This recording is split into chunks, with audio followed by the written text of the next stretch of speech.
शिव जी की महिमा जन जन तक पहुंचे, इसलिए सच्चिदानंद सीक्रेट्स हब आप सबको शिव महापुराण की कथा सुना रहा है।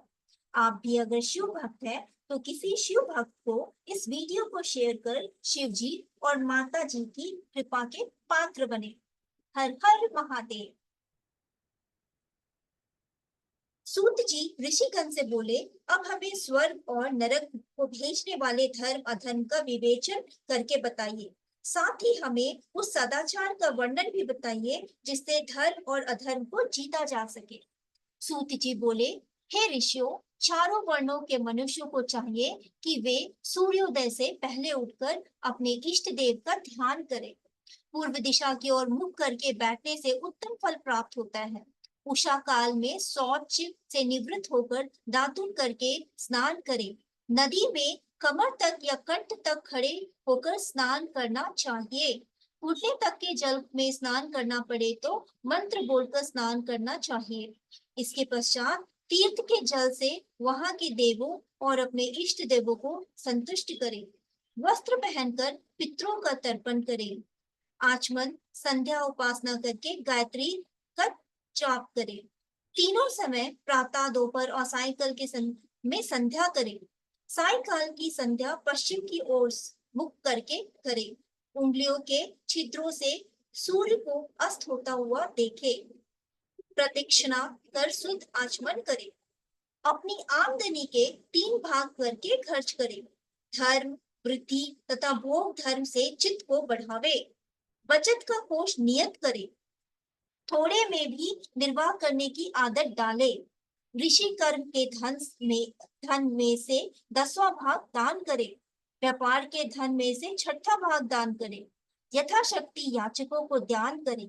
दूसरों के दोषों की तरफ ध्यान ना दे। क्रोध को उत्पन्न करने वाली बात किसी से ना कहे। प्रातः सायं संध्या और अग्नि होम करना चाहिए। सूर्य की वंदना करें।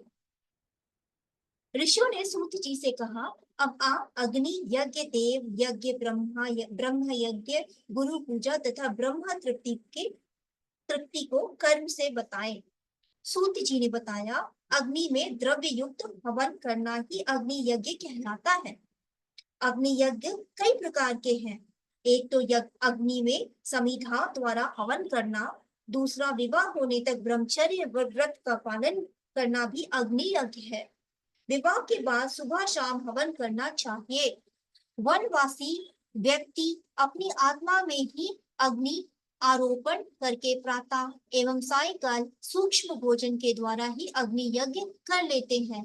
विवाह के समय की अग्नि को सुरक्षित रखना चाहिए। ब्राह्मण लोग देव तृप्ति के लिए एक ही बार अग्नि में यज्ञ करें। शेष समय वेदों का अध्ययन करना चाहिए।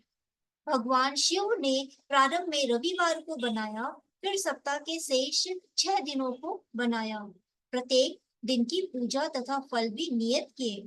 पाप की शांति के लिए रविवार के दिन की पूजा उत्तम है। लक्ष्मी की प्राप्ति के लिए सोमवार का दिन, रोगों की शांति के लिए मंगलवार की पूजा करे तथा काली आदि का भजन पूजन करे। बुधवार को विष्णु जी का पूजन करे। गुरुवार को आयु की वृद्धि के लिए पूजन करे। शुक्रवार को भोगों के इच्छुक व्यक्ति व्रत रखे। शनिवार को इंद्रिय विजय होकर स्त्री प्राप्ति के लिए पूजन करे। सूत जी से ऋषिगण बोले, अब आप पूजा के योग स्थान व काल का निरूपण कीजिए। सूत जी ने बताया, देव आदि यज्ञ में शुद्ध गृह बराबर फल देने वाला होता है।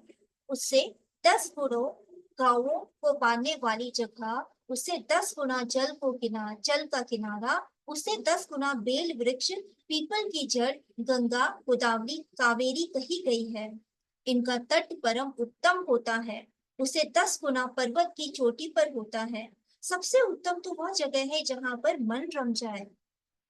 शुद्ध हृदय से किया हुआ कर्म सब जगह और सब काल में पुण्य प्रदान करता है। संक्रांति और ग्रहण में तो 10 गुना फल प्राप्त होता है। तपोनिष्ठ योगी यति की पूजा करनी चाहिए। ब्राह्मण पूजा के पात्र होते हैं। यदि वेद पाठी गायत्री मंत्र जपने वाला ब्राह्मण हो तो उसे दान देने पर बैकुंठ की प्राप्ति होती है। शिव भक्त ब्राह्मण को दान देने पर कैलाश की प्राप्ति होती है। स्त्री पुरुष कोई भी भूखा हो वही अन्न दान का पात्र है। इच्छा करने वाले को दान देने पर अभिष्ट फल की प्राप्ति होती है। जैसे भी हो, थोड़ा बहुत देवापन किया हुआ दान अनंत फल को प्राप्त होता है। मनुष्य को तप और दान दोनों को करते रहना चाहिए। देवताओं की तृप्ति से सभी भोग मिलते हैं। ईश्वर रापण बुद्धि से दान करने पर मोक्ष की प्राप्ति होती है। हर हर महादेव।